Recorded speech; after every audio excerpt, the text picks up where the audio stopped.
Hello all. इस health episode में हम लोगों ने एक नई सीरीज शुरू की है। इसके अंतर्गत आज हम इनफर्टिलिटी और उसके तमाम एस्पेक्ट्स पर बात करेंगे। इसके साथ हैं मेरे साथ doctor Diksha Sharma. Doctor Diksha Sharma Pushpanjali hospital and research centre Agra में head of department infertility and IVF specialist के रूप में कार्यरत हैं। उन्हें 14 वर्षों का समृद्ध चिकित्सकीय अनुभव प्राप्त है। उन्होंने MD की degree king George's medical college KGMU Lucknow से प्राप्त की है। वे MRCOG लंदन, DNB, FICOG एवं FNB जैसी उच्चतम सुपर स्पेशलिटी योग्यताओं से प्रशिक्षित हैं। वे आगरा और आसपास के जिलों में रिप्रोडक्टिव मेडिसिन और IVF के क्षेत्र की पहली formally trained national board fellow हैं। वर्ष 2019 से 65% तक की सफलता दर, 1000 से अधिक IVF शिशुओं और वर्तमान में 50 से अधिक चल रही गर्भावस्थाओं के अनुभव के साथ डॉक्टर दीक्षा शर्मा ने IVF, ICSI तथा टेस्टिकुलर स्पर्म ICSI जैसे जटिल से जटिल मामलों में भी अनेक परिवारों के जीवन में खुशियां लौटाई हैं। नमस्कार। हाँ, डॉक्टर दीक्षा शर्मा, सबसे पहला मेरा क्वेश्चन आपसे ये रहेगा कि what is infertility and what are the various steps and procedures इसको दूर करने के लिए हैं। जब हम इनफर्टिलिटी की बात करते हैं, इनफर्टिलिटी मतलब निसंतानता। निसंतानता या इनफर्टिलिटी हम तब कहते हैं जब दंपति अगर 1 साल निरंतर प्रयास के बाद भी अगर उन्हें प्रेगनेंसी कंसीव नहीं होती है, तो तब हम उन्हें बोलते हैं कि हाँ, आपको हेल्प की ज़रूरत है, आप एक डॉक्टर से परामर्श लें और कुछ जांचें कराएं। लेकिन कुछ ऐसे सिचुएशंस भी हो सकते हैं, जैसे अगर महिला की उम्र ज़्यादा है, 35 से ऊपर है, या दोनों में पहले से ही उनको लगता है कि उन्हें कोई प्रॉब्लम हो सकती है कंसीव करने में, जैसे अनियमित पीरियड हो, या PCOS है, एंडोमेट्रियोसिस है, या मेल को कोई सर्जरीज हुई हुई हैं, कैंसर का इलाज अगर दोनों में से किसी का चल रहा है, तो ऐसी स्थिति में उन्हें 6 महीने अगर हो गए हैं और कंसीव नहीं हुआ है, तब भी जल्द से जल्द डॉक्टर का परामर्श लेना चाहिए। इसका मतलब ये है there are n number of problems जो कि इनफर्टिलिटी को जन्म देती हैं। तो ये डिपेंड करता है person to person, man to man. ये जो IVF है, व्हाट इज IVF?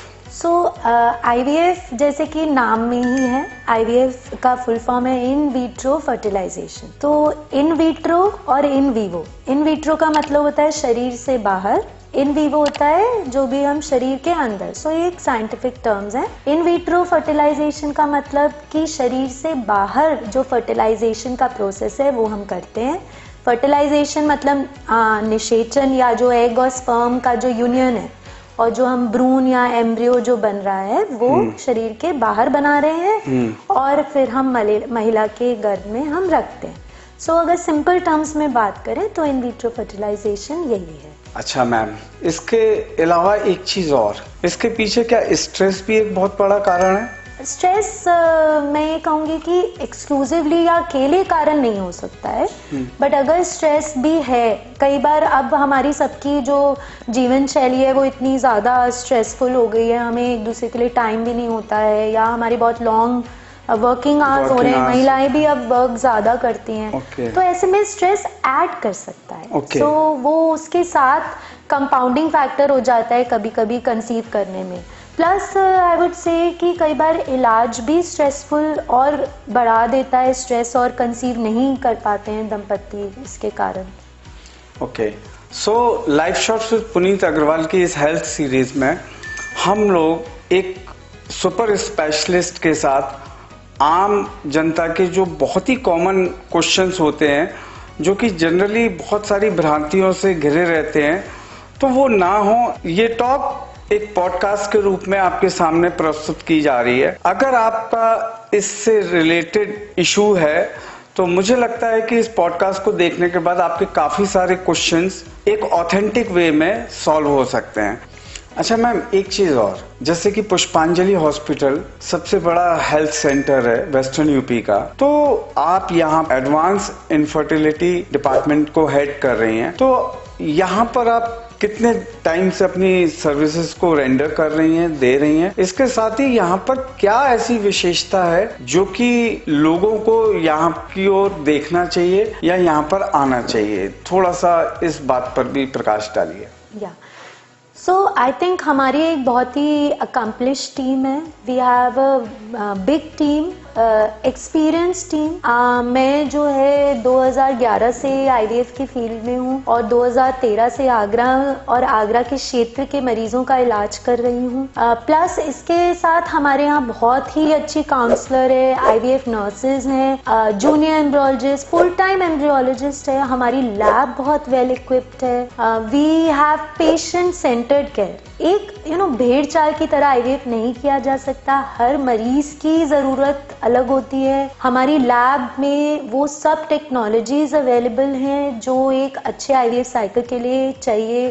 एक से 2 एम्ब्रियोलॉजिस्ट हैं हमारे पास, फुल टाइम एम्ब्रियोलॉजिस्ट है। हाँ, हमारे यहाँ 2 इंक्यूबेटर्स हैं, एडवांस एक्सी मशीन है, ब्लास्टोसिस्ट ट्रांसफर की सुविधा, इवन फर्टिलिटी प्रिजर्वेशन। अब जैसे हम बात कर रहे थे, कोई अगर अपने एग्स फ्रीज कराना चाहे, स्पर्म फ्रीजिंग की सुविधा, एम्ब्रियो फ्रीजिंग की सुविधा, इवन हमारी लैब जो एम्ब्रियो बायोप्सी के लिए सर्टिफाइड है। So I think we have all the technologies available. इसके अलावा पुष्पांजलि में हमारे को सपोर्ट सिस्टम बहुत अच्छा है। हम रूटीनली जो है टेस्टिकुलर स्पर्म वाले केसेस करते हैं। ओके। सो इवन जिनके एजोस्पर्म या जीरो स्पर्म्स हैं, उनके हम टीजा या testicular biopsy and even micro test से भी एक तकनीक होती है पुनीत जी, जिसमें इवन अगर उनका टीजा से भी आईवीएफ फेल हुआ है और जीरो स्पर्म्स हैं, तब भी वो अपने स्पर्म से बेबी कंसीव कर सकते हैं। वो भी हमें सब सपोर्ट है, हेल्प है। एंड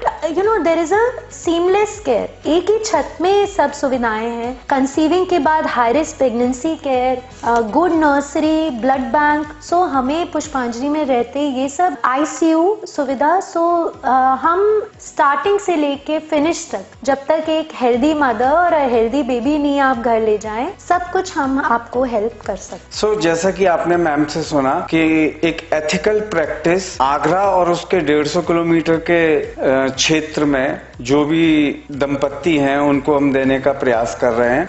सो मैम, फर्टिलिटी या इनफर्टिलिटी का जो ये प्रोसेस है, इसमें क्या क्या चीजें होती है? जैसे आईवीएफ तो is one of the thing, क्या इसके ऊपर या इसके नीचे कुछ और भी प्रोसीजर्स होते हैं जिसके बारे में लोग जानना चाहते हैं? पुनीत जी, ये बहुत ही अच्छा सवाल है। जैसे हमारे पास कोई भी दंपत्ति आते हैं तो जरूरी नहीं है हम सबका आईवीएफ ही करते हैं।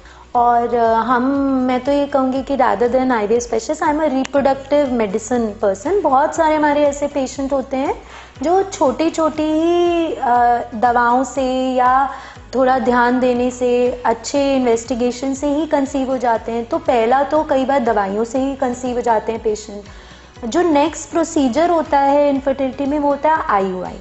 आईयूआई भी एक बहुत सिंपल प्रोसीजर होता है। इसमें हम क्या करते हैं कि सिर्फ दवाइयाँ या इंजेक्शन देते हैं जिनसे महिला के अंडे हम इम्प्रूव करते हैं।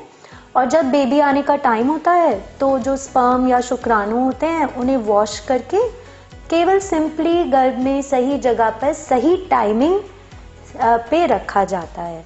इसमें नेचुरली बेबी कंसीव होता है, बॉडी के अंदर ही बेबी होता है, फर्टिलाइजेशन बॉडी के अंदर हो रहा है।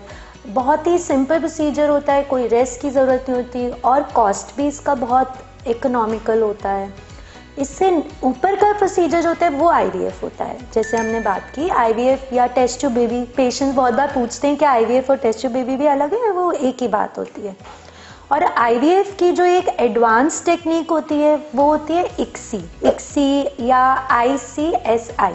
ICSI is intracytoplasmic sperm injection. IVF और आईसीएसआई में हम क्या करते हैं, आईवीएफ में केवल एग और स्पर्म को छोड़ दिया जाता है। सो स्पर्म खुद ही एग के अंदर जाके फर्टिलाइजेशन होती है।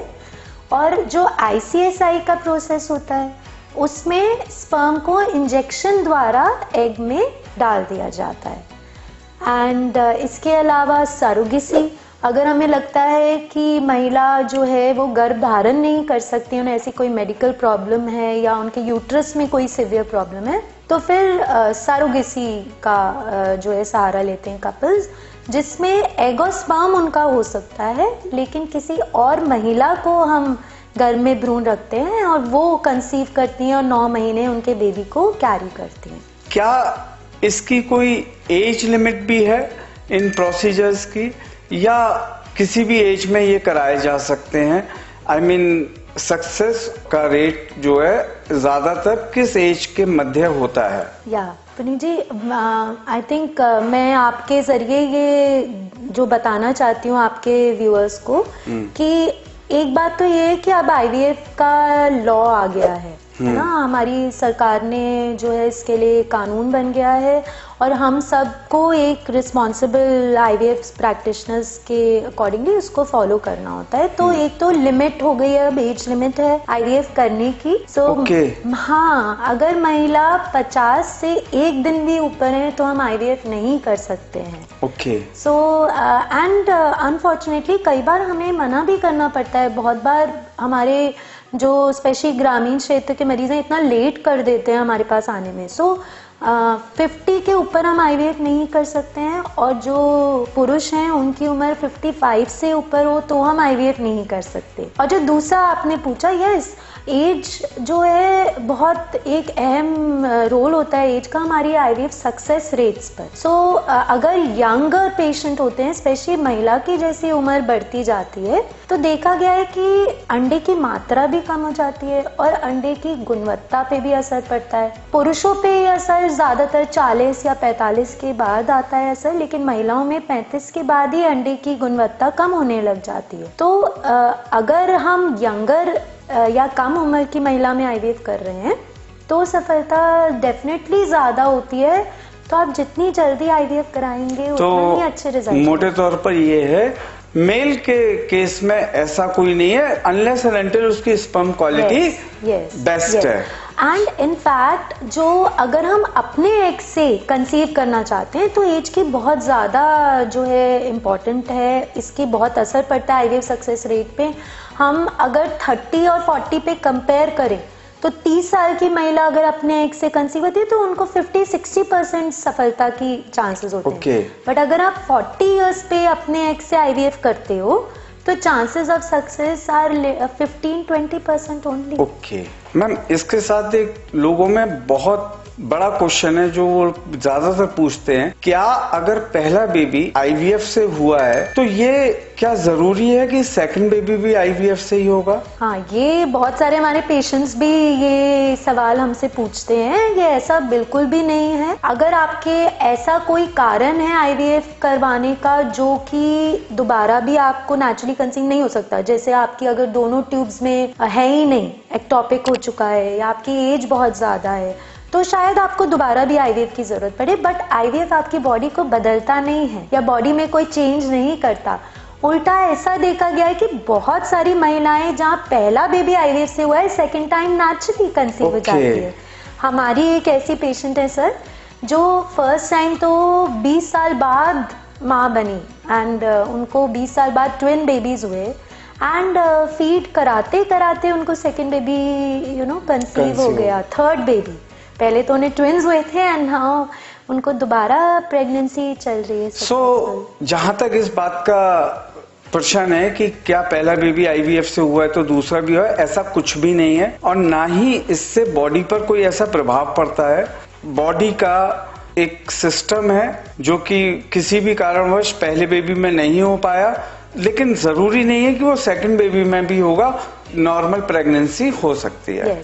आईवीएफ का प्रोसीजर करने वाले डॉक्टर और डिलीवरी करने वाले डॉक्टर, मैम क्या ये दोनों अलग अलग ही होते हैं या जो आईवीएफ करते हैं वही डिलीवरी करते हैं? थोड़ा सा लोग इस बारे में भी जानना चाहते हैं। ये sir doctor to doctor differ कर सकता है। कई ऐसे डॉक्टर्स हैं जो दोनों चीज़ें करते हैं या वो जनरल ऑब्स्टेट्रिशियन गायनेक थे बट अब आईवीएफ में वो कर रहे हैं। बट जैसे I am IVF super specialist, तो मेरा ये जुनून है आईवीएफ करने का। 15 ईयर्स से सिर्फ आईवीएफ ही कर रही हूँ। बट हम अपनी निगरानी में जो प्रेगनेंसीज हैं उनका जो केयर है वो करते हैं, और एक दूसरी टीम है हमारी जो इन प्रेगनेंसीज की केयर करती है, क्योंकि ये बहुत हाई रिस्क प्रेगनेंसी होती है। इन्हें बहुत जेंटल केयर, बहुत इनमें कई बार बहुत सारी जटिलताएं होती हैं, so they need special care. And मेरे सुपरविजन में मेरी टीम है ऑब्स्टेट्रिशियंस की जो इनकी देखभाल करती हैं और इनकी डिलीवरी के लिए हमें हेल्प करती है। सो आपकी बात से ये समझा जा सकता है कि अगर किसी को भी इनफर्टिलिटी प्रॉब्लम है तो वो सुपर स्पेशलिस्ट के पास ही जाए, जिससे कि उसे एग्जैक्टली बिल्कुल अपनी प्रॉब्लम पर उसको सॉल्यूशन मिले। और मेरे ख्याल से मैं ये जरूर बोलूंगी पुनीत जी कि जब आप सुपर स्पेशलिस्ट के पास जाते हैं तो आपका टाइम बचता ही है। हम अपने एक साइंटिफिक टर्म में एक टर्म बोलते हैं टाइम टू प्रेगनेंसी। मुझे ऐसे लगता है कि जब हम स्पेशलिस्ट के पास जाते हैं जिनके पास सब सुविधाएं अवेलेबल हैं, मैं अपने पेशेंट्स को बहुत बार बोलती हूँ कि मेरे यहाँ सिर्फ IVF नहीं होता है, हम जो आपके लिए अच्छा इलाज है, जिस इलाज से आप जल्दी कंसीव हो जाते हो वही आपको सलाह देते हैं। क्योंकि अगर आप दवाइयों से कंसीव हो सकते हो, इसके अलावा अगर आपको लैप्रोस्कोपी या सर्जरी की ज़रूरत है, आपको IUI की ज़रूरत है, हमारे पास सब सुविधाएं हैं। आप जो बेस्ट ट्रीटमेंट जिससे आपको जल्दी कंसीव हो जाए वो आपको एक सुपर स्पेशलिस्ट के पास जल्दी मिलता है। Plus we do our own scans. मुझे ऐसे लगता है कि हम डायग्नोसिस पे भी जल्दी पहुंच पाते हैं और सक्सेस रेट्स भी डेफिनेटली बहुत अच्छे हो पाते हैं। मैम, इसके अलावा जब भी IVF का प्रोसेस होता है, अगर बाई चांस हस्बैंड के स्पर्म्स डिटेरिएट हैं या किसी और कारण से उसके स्पर्म्स पर वर्किंग नहीं हो पा रही है, तो क्या किसी ऐसे व्यक्ति के स्पर्म लिए जा सकते हैं जो उनके घर परिवार का सदस्य हो, या लेडी या दंपत्ति चाहें कि इसका स्पर्म लेकर हो? क्या ये पॉसिबल है? नहीं पुनीत जी, ऐसा हम नहीं कर सकते हैं। अब तो जैसे मैं आपको बता रही थी कि IVF का इतना एक स्ट्रिक्ट लॉ है, इसमें पनिशमेंट्स लिखी गई है, रिगरस फाइन्स और इम्प्रिजनमेंट है, और उसके अकॉर्डिंगली अगर हम चलें तो अगर किसी को डोनर सीमेन की जरूरत है, आवश्यकता है, जैसे बहुत आपने बताया कि बहुत पुअर स्पर्म क्वालिटी है या बार बार सेट स्पर्म से उनको IVF से भी सफलता अगर नहीं मिल रही है किसी से भी, तो अगर डोनर सीमेन की जरूरत है तो यस, आप ऐसे ही नहीं किसी अपने नोन से ले सकते हैं। आपको ART बैंक के थ्रू ही हमें डोनर सीमेन सैंपल्स हमें लेने होते हैं, क्योंकि डोनर सीमेन के लिए भी ये है कि वो बार बार डोनेट नहीं कर सकते हैं। एक पुरुष भी एक ही बार जो है डोनेट कर सकता है सीमेन टू ART बैंक, और हमें सीमेन सैंपल भी बैंक से ही लेने होते हैं। उसके भी फिक्स्ड एज क्राइटेरिया है और लिमिट सेट है। कई बार पेशेंट्स बोलते हैं कि हम अपने भाई का यूज कर सकते हैं या किसी और का यूज कर सकते हैं, तो नो, ये अलाउड नहीं है। ऑथेंटिक या ऑथराइज्ड डोनर सेट होते हैं, उन्हीं से ही आप ले सकते हैं। कई बार ऐसा भी देखा गया है कि मल्टीपल डोनर मल्टीपल टाइम्स कर रहे हैं, जो कि अब लीगली पॉसिबल नहीं है। और ये फिर बैंक के ऊपर ये आ जाता है जिम्मा कि वो स्क्रीन करें, वो ये फाइंड आउट करें कि कोई डिजीजेस तो नहीं है, उनके इन्फेक्शंस के टेस्ट कराएं, 6 मंथ्स क्वारंटीन करें। तो आई थिंक ये लॉज हमारी बेहतरी के लिए बने हैं। तो जब बैंक इन्वॉल्व होते हैं तो वो एक अच्छा सीमेन सैंपल देने का जो जिम्मा है वो उन पे आ जाता है। मैं अपने व्यूअर्स को एक चीज और कहना चाहता हूँ, और इस नॉलेज के लिए ही ये हेल्थ सीरीज का एक प्रोग्राम शुरू किया गया है live shots with Puneet Agarwal के यूट्यूब चैनल पर। अगर आप इससे रिलेटेड हैं या आपके फैमिली मेंबर्स रिलेटेड हैं, तो ये आपको एक बहुत अच्छे एक्सटेंट तक हेल्प कर सकता है, पहले से ही कई चीजों के पहलुओं को सुनने में और समझने में। डॉक्टर साहब, एक बहुत इंपॉर्टेंट चीज है, लोगों में इतनी ज्यादा इनफर्टिलिटी क्यों बढ़ रही है? क्या ये पहले भी उतनी हुआ करती थी, या अभी के ही जो एट प्रेजेंट मोमेंट है इसमें इतनी इनफर्टिलिटी की प्रॉब्लम क्यों आ रही है? हाँ पुनीत जी, आई थिंक यस, ये सही है कुछ हद तक कि पहले हम जैसे कहते थे कि इनफर्टिलिटी 10 to 15%, मतलब 100 में से हर 10 से 15 दंपत्ति में कंसीव करने में प्रॉब्लम होती है। तो ये बढ़ गई है आजकल, और ये हमारे स्टडीज में भी देखा गया है कि अब स्पर्म क्वालिटी कम हो रही है, काउंट कम हो रही है। तो मैम, अभी ये कितने परसेंटेज हो गई है जो पहले 10-15 हुआ करती थी? सो अब बढ़ के अराउंड 20% जो है हो गई है। स्पेशली इंडियन सिनारियो में भी कुछ तो अवेयरनेस भी है। अब पेशेंट्स भी ज्यादा अवेयर हैं कि इसके लिए इलाज संभव है, तो उनको भी अपनी प्रॉब्लम के बारे में ज्यादा पता है। बट जो मेन कारण है इनफर्टिलिटी बढ़ने के कि अब हम करियर ओरिएंटेड हैं, महिलाएं लेट मैरिजेस हो रही हैं, लेट बच्चे प्लान करते हैं फीमेल्स की। ओबेसिटी, मोटापा एक बहुत बड़ा कारण है। एडिक्शन, स्मोकिंग है या और अगर बुरी हैबिट्स हैं, स्पर्म क्वालिटी पे असर कर रहे हैं। बहुत सारी ऐसे पोल्यूशन, यस, पोल्यूशन, अडल्ट्रेशन, आपने सुना होगा प्लास्टिक्स भी, माइक्रो प्लास्टिक्स, यस। तो प्लास्टिक्स क्या करते हैं? प्लास्टिक्स एंडोक्राइन डिसरप्टर्स की तरह काम करते हैं। तो हमारे हार्मोनल इम्बैलेंस देखा गया है प्लास्टिक यूज से और बहुत सारे ऐसे खाने पीने की चीजें से, जिससे पीरियड्स में एग क्वालिटी पे और स्पर्म क्वालिटी पे भी असर हो सकता है। काफी सारी चीजों का एक मिला जुला मिश्रण है, जिसमें कि पॉल्यूशन भी है, प्लास्टिक्स भी हैं और स्ट्रेस भी है और लेट प्रेगनेंसी प्लान करना भी है। वो दंपत्ति जिनको ये नहीं हो पा रहा है तो वो अपने आप को पूर्ण रूप से ऐसा ना समझें कि ये सिर्फ उन्हीं के। इवन जो छोटी छोटी चीजें हैं जैसे स्मोकिंग, हमने ये देखा है कि अगर कोई स्मोक कर रहा है, फीमेल या मेल, तो उनको डबल टाइम लगता है कंसीव होने में, एंड इसका इफेक्ट रिवर्स होने में कई साल लग जाते हैं। जैसे कई बार वो बचपन से स्मोक कर रहे होते हैं मेल्स और उन्होंने अभी हमने 2 महीने पहले छोड़ा है, तो नहीं, सालों लग जाते हैं स्मोकिंग के हार्मफुल इफेक्ट को रिवर्स करने पे। और ये जो इफेक्ट है कई बार सिंपल सीमन एनालिसिस में हम पकड़ नहीं पाते हैं।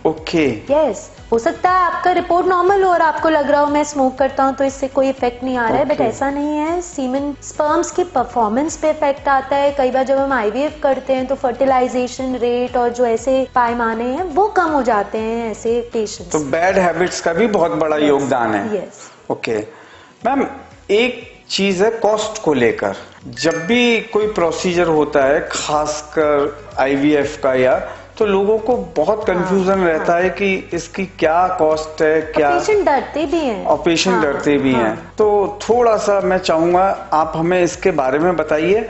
अगर हम कॉस्ट की बात करें तो कॉस्ट हर सेंटर में अलग अलग हो सकता है, बट आई थिंक ये एक मिसकंसेप्शन या भ्रांति है कि आईवीएफ बहुत एक्सपेंसिव है। आईवीएफ इवन हमारे आई थिंक आगरा शहर में मोस्ट सेंटर्स में और हमारे सेंटर में 1.5 से 2 लाख में एक अच्छी आईवीएफ साइकिल हो जाती है। ये अगर आप दिल्ली में करा रहे हैं या बॉम्बे में करा रहे हैं तो हो सकता है 3 लाख तक की खर्चा जाए, बट आज के समय में शायद हर एक दंपत्ति इतना पैसा कलेक्ट करके एक अपनी फैमिली के लिए जो उन्होंने एक सपना देखा है उतना कर पाते हैं। जो आईवीएफ का कॉस्ट होता है वो 2 हिस्सों में हम बांटते हैं। एक होता है इंजेक्शंस का कॉस्ट। जो इंजेक्शंस आपके एग बनाने में यूज होते हैं वो वेरी कर सकता है। किसी महिला को कम इंजेक्शंस लगते हैं, कम डोज लगते हैं, किसी को ज्यादा इंजेक्शन लगते हैं, ज्यादा डोज लगती है। तो ये हो गया एक वेरिएबल कॉस्ट। यस, और एक हो गया फिक्स कॉस्ट, जो आपके लैब में सामान लग रहा है, जो आपका प्रोसीजर हो रहा है, जो आपकी अगर कोई एडिशनल आपके लिए इक्सी हो रही है या ब्लास्टोसिस, जो टेक्नोलॉजीज यूज हो रही है उसका कॉस्ट, जो एनेस्थेटिस्ट आ रहा है, जो एम्ब्रियोलॉजिस्ट है, वो सब मिला के एक फिक्स कॉस्ट हो गया। कुछ सेंटर्स में ये कॉस्ट अलग अलग लिए जाते हैं, कुछ सेंटर में एक फिक्स पैकेज की तरह लिए जाते हैं। तो इम्पोर्टेंट क्या है कि आप पहले जाने कि आप जो खर्चा कर रहे हैं उसमें क्या क्या शामिल है। कहीं ऐसा तो नहीं कि बाद में फिर कहीं और ऐड कर चीजों को बना दिया जाएगा। आपके प्रोसीजर में क्या क्या जरूरी है, आपके पैकेज में क्या क्या इंक्लूडेड नहीं है। तो आपकी इन सारी बातों को अगर मैं समराइज करूं, 1-2 कैच है इसमें। एक कैच ये है कि कई जगह पर पैकेजेस प्रॉपरली बताकर आपको समझाया जाता है और फिर उसमें कोई एडिशन नहीं किया जाता। कई जगह ऐसा होता है कि कॉस्ट को कम दिखाने के लिए पहले कम बताया जाता है, फिर उसमें एडिशनल करा दिए जाते हैं। इसके अलावा डिपेंड करता है कि सिटीज के ऊपर। बट मोटे तौर पर ये है कि 1.5-2 लाख से लेकर 3 लाख के बीच में ये प्रोसीजर हो जाता है। आईवीएफ के बारे में हमने बहुत बातें की, काफी कुछ समझा। अब लोगों का एक जो क्यूरियोसिटी है कि आईवीएफ के अलग अलग स्टेप्स क्या हैं, steps involve in this IVF treatment, वो क्या क्या है मैम, थोड़ा सा उसके बारे में बताइए। हाँ, मैं जरूर बताना चाहूंगी कि हम ये सोचते हैं कई बार, और ये डर हमें रोक रहा होता है कि आईवीएफ बहुत ही मुश्किल प्रक्रिया है या ये बहुत ही कठिन प्रक्रिया है। ऐसा नहीं है, आईवीएफ बहुत ही सिंपल हो गया है। अब मेन जो उसके आईवीएफ के स्टेप्स होते हैं, एक चरण होता है प्री स्टिमुलेशन। सो आईवीएफ शुरू होने से पहले का चरण, जिसमें हम जांचें कराते हैं, जो जांचें आपके आईवीएफ की सफलता के लिए ज़रूरी हैं। प्लस मेरा ये मानना है कि उस समय हमें ये भी देखना होता है कि जो महिलाएं हैं वो फिट हैं कि नहीं, कि 9 मंथ्स में उन्हें कोई प्रॉब्लम ना आए, 9 मंथ्स बेबी कैरी करने के लिए वो फिट है कि नहीं। तो वो वाली जांचें भी ज़रूर कराते हैं। नेक्स्ट फेज होता है आईवीएफ का मेन फेज या स्टिमुलेशन का फेज। इस समय हम इंजेक्शन स्टार्ट करते हैं, जो एग को बढ़ाने वाले इंजेक्शंस होते हैं। वो यूजुअली महिला के पीरियड के 2nd या 3rd डे से इंजेक्शन स्टार्ट होते हैं। Okay, yes. सो ये इंजेक्शंस जो हैं, कभी 8 दिन, 9 दिन या 10 दिन में जो एग का साइज है वो पूरा हो जाता है। ओके, हाँ। सो ये स्मॉल एग्स होते हैं। दूसरे दिन फिर इंजेक्शन से हम इन्हें बढ़ाते हैं। इस दौरान हम 3-4 बार अल्ट्रासाउंड करते हैं ताकि हम डोज एडजस्ट कर पाएँ, देख सके कि एग सही से बढ़ रहे हैं कि नहीं। हार्मोनल टेस्ट होते हैं। और फिर जब एग का साइज पूरा होता है तो जो फाइनल इंजेक्शन है वो नाइट में लगता है। वो एग मेच्योरिटी के लिए होता है कि हमें अंडे जो हैं वो मेच्योर मिले, स्वस्थ मिले। और फिर 36 आवर्स बाद हम एग निकालने का प्रक्रिया होती है। एग निकालने की प्रक्रिया भी बहुत सिंपल होती है, इसमें कोई सर्जरी नहीं है। ये अल्ट्रासाउंड के जरिए हम निकालते हैं, कोई स्टिच नहीं आता, कोई ब्लीडिंग नहीं होती है। इट्स नॉट पेनफुल, इसमें पेन नहीं होता है। शाम को पेशेंट डिस्चार्ज हो जाता है। हाँ, आईवीएफ में कोई भर्ती ही नहीं है किसी भी तरीके की। सो एग निकालने के बाद का जो प्रोसेस है, फिर आता है हमारे लैब का जो सहयोग है। लैब में जो है हम जो फ्लूइड निकालते हैं वो देते हैं, एम्ब्रियोलॉजिस्ट उसमें से एग छांटते हैं। उस दिन हमें पुरुष का जो है शुक्राणु का सैंपल चाहिए होता है और फिर हम अंदर लैब में आईवीएफ या ICSI करते हैं। जो एग को हमने फर्टिलाइज स्पर्म के साथ मिला दिया है उसको फिर ऐसे मशीनों में इंक्यूबेटर्स का रोल आता है फिर। सो ये मशीनें क्यों होती है? ताकि जो शरीर का तापमान या नमी है, सेम कंडीशंस को हम बाहर स्टिमुलेट कर रहे हैं। तो आईवीएफ का प्रोसेस इन्वेस्टिगेशंस के साथ शुरू होकर डिफरेंट प्रोसेसेस में, स्टेप्स में आगे बढ़ता है। मैम, इसके जुड़ा हुआ एक और इम्पोर्टेंट चीज है, किसी भी दंपत्ति ने ये सारे प्रोसेसेस शुरू किए लेकिन उसके बाद भी अनसक्सेसफुल हो गया, तो इस अनसक्सेसफुल प्रोसीजर के मेनली क्या क्या कारण हो सकते हैं? जैसे यही मैं आपको बताना चाहूंगी, जैसे बहुत बार पेशेंट्स हमसे यही पूछते हैं कि मैम डॉक्टर आपने तो सब देखा था, सब अच्छा था, फिर क्यों आईवीएफ क्यों हो गया? फेल हो जाता है। तो अनफॉर्चुनेटली आईवीएफ 100% सक्सेसफुल नहीं है। अगर सब कुछ अच्छा है तब जाके आईवीएफ में 50-60% एक साइकिल में सफलता की हम उम्मीद करते हैं। सब कुछ अच्छा से क्या मतलब है? हमारा आईवीएफ की सक्सेस के लिए 2 इम्पोर्टेंट पिलर्स हैं। एक गुड एम्ब्रियो, अच्छा भ्रूण तैयार होना चाहिए, जो किससे होता है? आपकी लैब अच्छी हो, आपकी एग क्वालिटी और स्पर्म क्वालिटी पे बहुत ज्यादा डिपेंडेंट है ये, है ना। एंड दूसरी चीज, महिला का जो गर्भ है वो अच्छा, जो कि हम अल्ट्रासाउंड से देखते हैं या जांचते हैं, लाइनिंग उनकी अच्छी हो। तो अगर एक अच्छी लाइनिंग है और अच्छा भ्रूण है, जो बाकी जो कंसीव नहीं हुए हैं वो कई बार हम बहुत सारी ऐसी चीजें हैं जो हम नहीं देख पाते। जैसे कि हमने बोला कि भ्रूण अच्छा है लेकिन हम उसका अनुवांशिक अंग चेक नहीं कर पाते। हाँ, कि वो क्या अनुवांशिक रूप से स्वस्थ है कि नहीं है, क्या उसमें आगे लाइफ का पोटेंशियल कितना था। मेजर चीज है जो बहुत ज्यादा देखी गई है, जितने भी लोग आईवीएफ के थ्रू जाते हैं उनके कई बार ट्विंस या कई बार ट्रिपलेट्स भी हो जाते हैं। अब मान लीजिए किसी के ऑलरेडी बच्चे हैं पहले से और उसको एक ही चाहिए और उसके इसमें उसके जुड़वा बच्चे हो रहे हैं, ट्विंस हो रहे हैं, ट्रिपलेट्स हो रहे हैं, तो ये क्यों होता है और क्या इसको हम रोक भी सकते हैं? आपको पता है, हम एटलीस्ट 2-3 टाइम्स अपने आईवीएफ प्रोसेस में दंपत्ति से ये डिस्कस करते हैं कि क्या आप ट्विंस के लिए ओके हैं, क्योंकि ये आईवीएफ में हमारे हाथ में।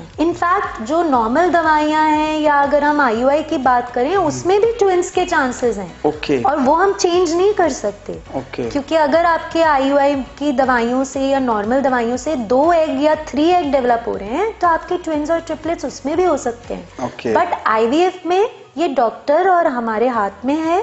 अगर हम बिल्कुल ट्विंस नहीं चाह रहे हैं या हमें कोई खतरा हो सकता है ट्विंस से, कौन से पेशेंट्स ऐसे होते हैं जैसे जिनकी एज बहुत ज़्यादा हो या उनको ऑलरेडी बीपी है, शुगर की प्रॉब्लम है, ऑलरेडी जैसे आपने बताया बच्चे हैं और वो एक ही बेबी चाह रहे हैं, तो देन आफ्टर डिस्कशन हम 1 एम्ब्रियो इम्प्लांट कर सकते हैं। अच्छा, तो प्रोसीजर में ये कोई ज़रूरी नहीं है कि ट्विंस ही हो।